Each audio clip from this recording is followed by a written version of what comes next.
and killing her husband may serve just 4 months in jail for it. That was the judge's sentence, and the husband's family is outraged. Fox 4's Rob Lowe spoke with the victim's family and the prosecutor, but the judge isn't talking, is he, Rob? No, he's not, but we did obtain the court transcript from sentencing, and it sure doesn't offer any strong reasons as to why the judge would grant what's called shock time. In the legal system, that's 120 days. You want to know who's really shocked? The victim's family.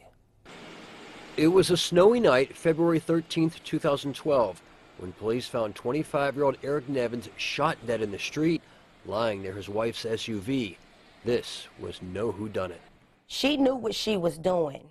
She had every intent to shoot him. Talani Miller is the victim's sister and is haunted by what she says Eric's wife told a witness an hour before the shooting. As they were walking out the door, she made the statement, "I'm going to kill this." And an hour later, my brother was dead.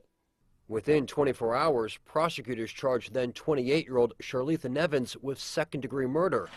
Possible punishment?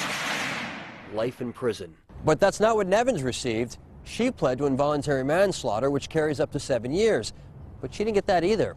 In April, she was sentenced to shock time, 120 days in the downtown detention center. I wish someone would make sense out of it for me, because I can't make sense out of it. So in this case, it is a disappointing result. We asked Jackson County Prosecutor Jean Peters Baker if she could make sense of 120 days. And justice is a very elusive thing. It is very, very, very hard to get sometimes in this building. So how does someone like Eric Bratton receive 64 years for the Independence Center shooting that caused 2 minor injuries, while Nevins kills her husband and gets 120 days? Every case is different. Every case has different evidentiary issues. In this case, Charletha Nevins was angry about a credit card. She'd been yelling from her car window at her husband for 6 blocks.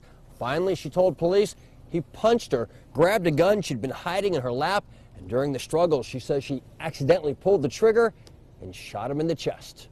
There were no signs of bruises. When they examined her that evening, she had not a scratch. Court records confirm that, and this. No powder burns, gunpowder residue, or stippling observed on the victim's clothing or hand. So investigators have no evidence of a gun struggle. Oh, she absolutely deserves 7 years, and I think really the judge said it best. She brought a handgun to this situation. She was the only one that did that. That was her choice. And it was the choice of Judge John Torrance to give Charletha Nevins 120 days in jail. He declined our interview request, but listen to his own words at sentencing. This was a reckless act that senselessly took the life of a man for no good reason. He showed no justice. He gave our family no justice, none. Eric Nevins leaves behind 4 children, including a baby girl he never met. His wife was 4 months pregnant on the day she shot him. It's possible she could still serve 7 years if she misbehaves during her shock time, but if she keeps her nose clean for 120 days, Nevins could go home in August. Rob Lowe, Fox 4 News, working for you. Thanks, Rob. An area teen